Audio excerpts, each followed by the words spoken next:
Hey guys, Dylan from Noble Records coming at you with another video. So, what record collectors don't want you to know.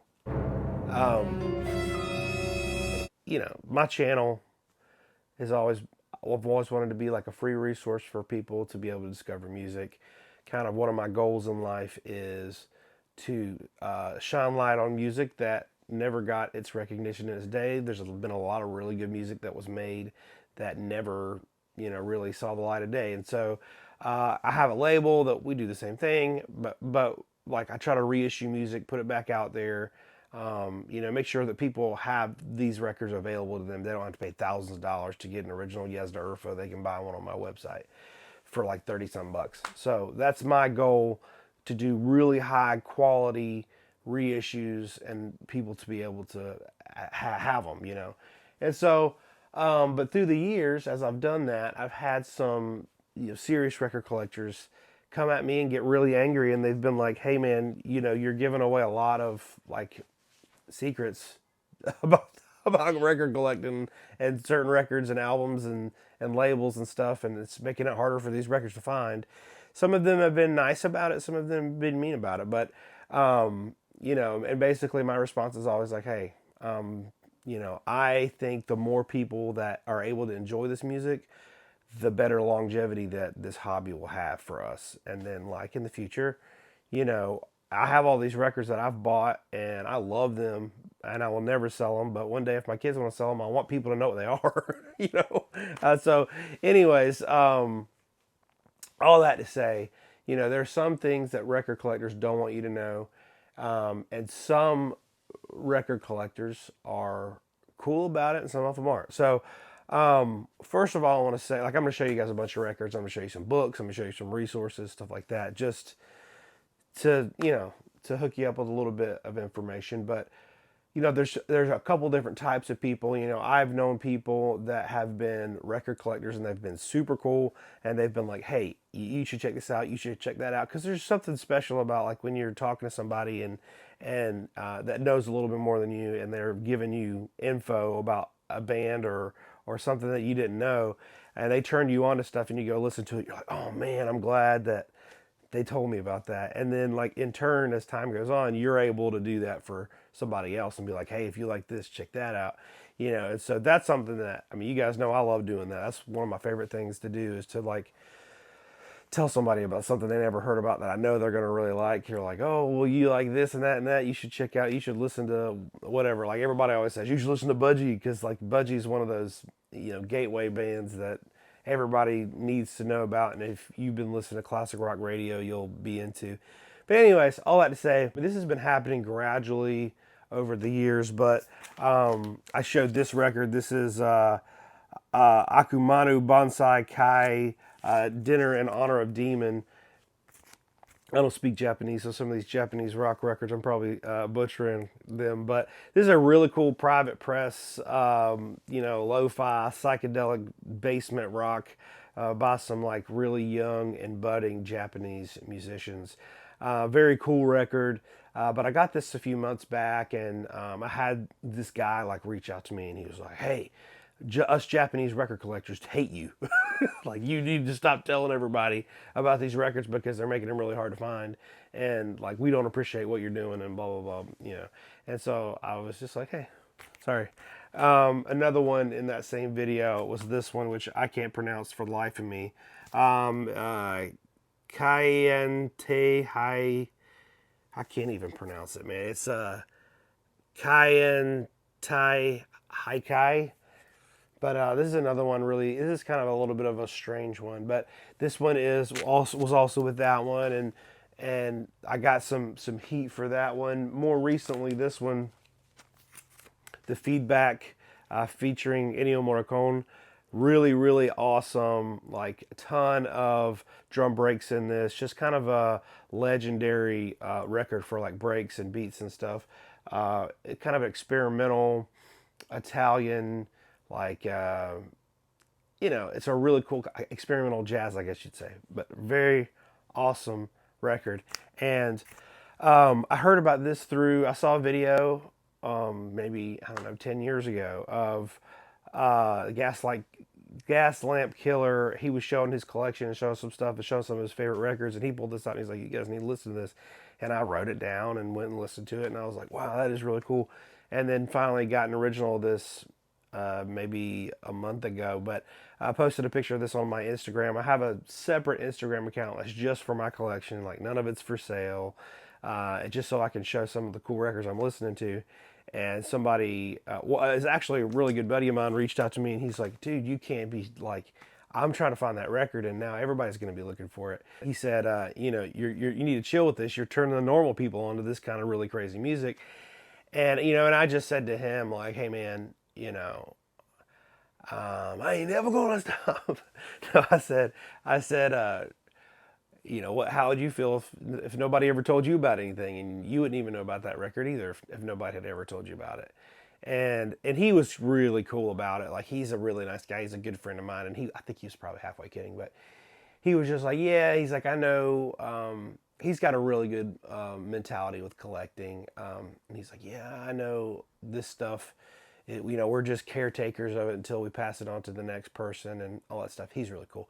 But I think, you know, and even me, I sometimes will be like, I don't know if I should talk about this album because I want to find an original, but you know, it's hard for me to talk about an album if I don't have one. So, but I mean, like I've been guilty of the same thing. Like I don't know if I want to tell everybody, like, hey, you guys, you know, check out this really great album.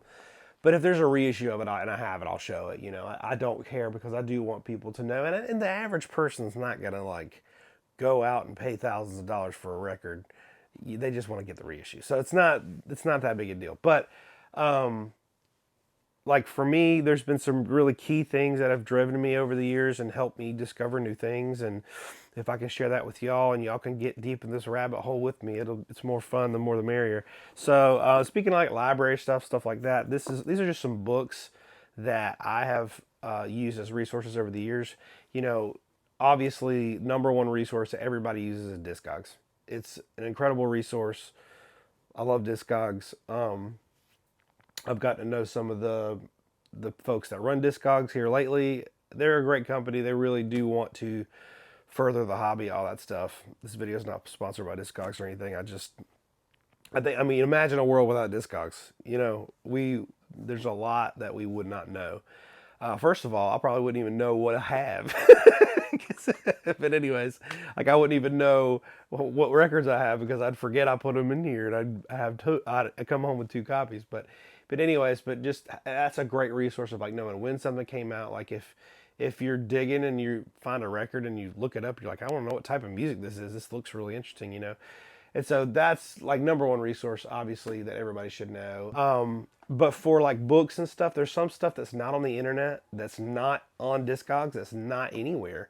And a lot of books have stuff like this. Is Unusual Sounds, a really great book about library music. It tells you about all the different labels and it puts it together in a way that you can like read it and you understand the different labels and what they were about and what time frames they were, what countries they came from, and it kind of tells a story about library records from start to finish. It's a very, very cool. It's called Unusual Sounds: The Hidden History of Library Music. If you're interested in library music at all, I need to make a video about library music. I've been meaning to do it, but I'm just like, it's such a huge subject to me. I don't want to mess it up. But this book is a really good resource if you're into that stuff.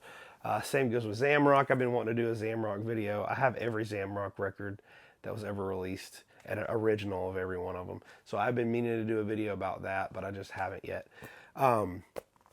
This is now again did a couple books about Zamrock, and it basically like just tells a story of Zamrock and how it happened and all that stuff. Another is the Hans Pecora books. I believe there's 9 of them. But Hans Pecora books are like, they're really awesome.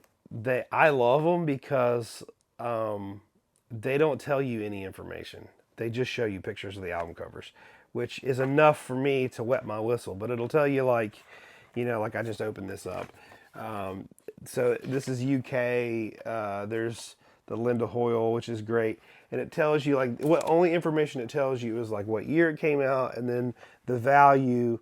And it just says like a lot of discs for a lot of value. And then like, you know, so Anyways, but it's a really cool resource, and it's just like, and it even has like has some Beatles like different covers that are rare versions of stuff. But every volume has something else. I think there's 9 volumes. But man, I love, like, I could sit and look at this book forever because it's just cool to see like some of these album covers I know. Like even now, like some of these I don't even remember seeing them, and I've looked at this book before. So that's something you can waste a ton of time looking at and learning stuff and all that. Probably the biggest resource is Acid Archives. This is in print like all the time. Some of the Hans Pecora books are hard to get because they're not in print. Some other books are hard to get because they're not in print. But Acid Archives is usually in print, and you can get it and not have to spend a fortune. This is an incredible resource that's very accessible, and it talks about just like psychedelic, prog, stuff like that. Very, very, very good resource. I highly recommend getting that if you're into like outsider kind of strange music. This is the end all be all psychedelic Bible. This is Endless Trip. So this is the U.S. version. This is like the European version. So this is for U.S. bands. It's for like European bands. But this is Richard Morton Jack wrote these books. They are incredible, like really, really great. The only problem is that they're not really always in print. So these, I don't know what they're going for now, but like on the aftermarket when they're out of print, they're going for hundreds and hundreds of dollars. I bought this when it was in print, and I don't remember how much I paid for it. I think it was like $70, but I mean, it's a huge girthy book. I think Galactic Ramble's a little bit easier to get. I can't remember, but every once in a while, they'll re-up and do some more, and then you can get them for a reasonable price. And when that happens, I guarantee you need to really get those. But Richard Morton Jack, he has a bunch of books, and he's I've never met him, but he's got to be a genius. Just the type of the stuff that he puts out there in the world is good record karma. Speaking of good record karma, I just picked out some really good records that I learned about from other people, and just wanted to kind of shout them out and show them, and kind of, well, the main thing is to send you in their direction so you can look at their channels, discover things from them. Number one, I always talk about Matt Sands. Matt Sands is a really awesome person. When I first started like collecting psych and getting really interested in it, he was a little bit ahead of me, so I was watching his videos, and I learned so much about records from his videos. And so he has a channel called Matt Sands. I would recommend. He doesn't do a lot of videos anymore. He's really busy. He owns a record store with his buddy Brian. Both are really incredible people. I really love seeing them online. It's just some of those folks that I just love seeing. But he turned me on to this Earthen Vessel, Life Everlasting, like super heavy Christian rock, really good. I mean, I love Christian rock stuff like Fraction Moonblood, obviously, like that's pinnacle. But I love this strange vein of Christian hippie rock back in like the 70s when they were like, hey, we can rock and roll like the rest of them. And they going around in like a tour bus and playing rock shows, trying to attract people to their churches. It's just a really cool thing to me. I think it's funny. But this is a really hard to find record, and Matt found one at a yard sale for like a quarter or something crazy like that. But anyways, so he's got his channel, Matt Sands, and like I said, he doesn't hardly make any videos anymore, but go back, like go on his channel and go back and watch some of his old videos that he did. Like I mean, him and Sam, you'll see the psych professor Sam. They have a great chemistry, a great back and forth, and they did videos for years and years and years. There's a ton of really good videos in there. Even though they're old, they're worth watching. Because anyways, and then Matt has started doing some videos with his co-owner Brian, and have a YouTube channel just called The Gold Pan, I think. And here's like a screenshot of it so you guys can get to it. Another person that I think does this and unabashedly recommends music is my friend Ryan. He's on Instagram. He recommends albums on there all the time. Sometimes it's stuff I've heard of, sometimes it's not. but I mean, probably 10 years ago or so, he had posted that he found this, I think, at a thrift store. But this is Toddy. And I heard about the album for the first time from him, and it completely blew my mind. This is a crazy, crazy record. We're reissuing this. We're working on it. It's coming along great. Hopefully before the end of the year or like early next year. But we're working on Toddy. It's a great album. So this was the like only 50 copies of this were released in this form. So this is the very first pressing. And then this is after they did like a wider release. I think they did 500 copies with this cover. But he found, I think both of them at a thrift store. But Ryan is always recommending stuff. He's got a really sweet, like, mid-century modern setup in his house. He's got records, it seems like, I aspire to have like the setup that he has. Everything's so organized and clean and great. It's kind of chaos in here. Another one is Zeke the Vinyl Geek. I love his videos. He uploads still sometimes now, but I got the honor and privilege to meet him. I went to his house one time, and this was probably 5 years ago. And he kind of let me dig through his records and look through some things. And there was this, and I'd never heard of it, Short Cross Arising, and this was a really cool discovery. And he was telling me about it. He's like, yeah, this is this private press, like Southern rock banger from Virginia, and he sold this to me for a great price. And he's not a dealer or anything. He just had it, and I wanted it, and so we made a deal. But yeah, super cool guy, and I've learned a bunch from his channel over the years. And he's really good about like a lot of us will just like show you really rare records that are worth a ton of money. He will show like really common records that aren't worth like $2, but he's like, you guys need to go back in and check this out. But he just does these like long form videos where he just talks and he pulls stuff out. And he's a really nice person, really cool person. And he still does videos every once in a while. I miss seeing him around, but he's a really cool resource, and he's done videos for years, and so he has a bunch of backlog as well. Another buddy of mine in California, his name is Eve Spinelli. He turned me on to this Linda Hoyle, which I didn't even remember I was showing, and I showed that picture in that book before. But this is supposedly one of the rarest Vertigos. Linda Hoyle was in the band Affinity. This is a fantastic record. This kind of, the purpose of this was for her to show like her wide range of vocal abilities, from like soft rock and jazz and but to like really heavy rock. And the heavy numbers on here are really, really good. But this is just a very, very, very cool record. And Eve Spinelli is a cool guy. He's on Instagram. Very, very good friend of mine. He's turned me on to just an unbelievable amount of stuff, just like one-on-one. He posts about stuff too, really good stuff, but just me and him have just kind of had like a constant dialogue back and forth for probably the past 10 years, and I love talking to him. He's a great source of knowledge. So I have another friend named Juggles, really great. Like, he's a DJ in Australia. He's turned me on to so much stuff over the years. Here's just one. This Neil Gardner.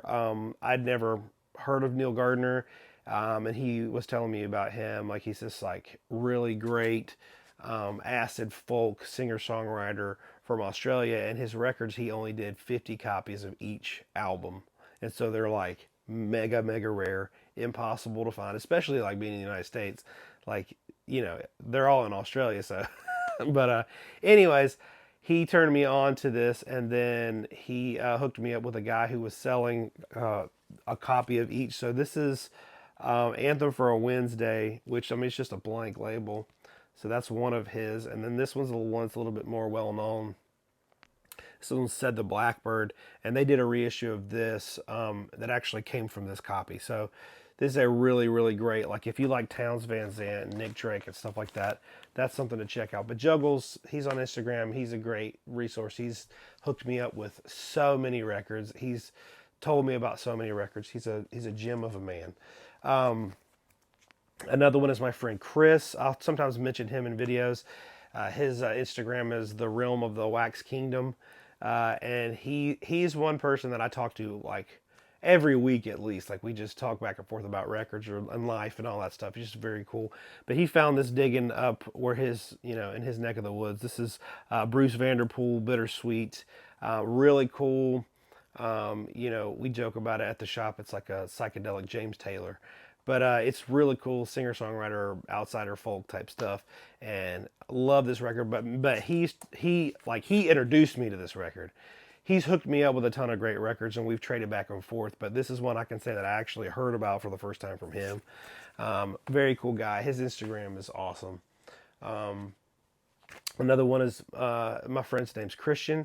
He lives in Florida. He's a very good buddy of mine, and he's hooked me up with a ton of great records. We've traded stuff back and forth, like Zamrock stuff, all that. Me and him are both heavily collect that stuff, and he's hooked me up with some really good stuff. And this is one of them. This is Brush. This is another Japanese rock gem. This is a really, really, really. I mean, this is one of the rarest records in my collection. Fantastic. The originals came on this blue vinyl. This is an original Japanese pressing. Like this is just like, it's incredible, incredible. Like private press, super DIY type thing. But amazing, amazing album. And like I don't know if I could ever find another copy. But he's the one who introduced me to this album, and then I ended up finding a Shadok's reissue of it, and then I begged him for years for him to sell me his original, and he finally did. But this is one I heard about from him. But I've heard about a bunch of stuff from him. Like he's into a bunch of Ivory Coast, African, like all kinds of music from all over the world. Just he's always picking up something. I'm like, I've never heard of this. This is crazy. So he's a great resource. Another one is Dan over from Dots and Loops. He kind of comes and goes on YouTube. Like he'll do videos sometimes, and then sometimes he don't do them. But and like he'll like erase his whole backlog, and you're like, what the heck? Where's he videos at? So I don't even know if you can find any videos from him. But I learned about this one from him. This one's Electric Sandwich. This is on Brain. Years and years and years ago, he talked about this record and how great it was. And I went and listened to it on YouTube, and I was like, whoa, that's crazy. It's amazing. And finally got a copy from Juggles. But Dan over at Dots and Loops, if you're watching this, we need those old videos back. He did like a top 100 hard rock records video one time, and it was so good, And he's just a really great guy. I did a video with him actually during lockdown, and it was me and him both just kind of showing records back and forth. But he's a cool guy. His name's Dan. His channel is Dots and Loops. He's a fun one. Another one is like, I don't even know how I met this person, but his name is Frank. And I haven't talked to him in a while. I need to look him back up and talk to him. But this was maybe back in 2021 or 2. He's just this older guy that's been collecting this stuff for a really long time. He's not on the internet. I think I bought something from him on eBay, and then somehow got his phone number, and we just like would every once in a while he'd call me or I'd call him, always like late at night, and we just sit and talk about psych records. And he would sell me, if he had some extras, he'd sell me some stuff. So he sold me this copy of Christopher. But he was a guy that I just sit and talk to for hours, and he would tell me about stuff I didn't know, and I'd write it down. He's a really, really nice person. But anyways, as I'm talking about all this stuff, there's two types of people in this world. Well, there's lots of types of people, I guess, but for the sake of this analogy, there's two types of people in this world. Some that live like with a closed fist and one with an open hand.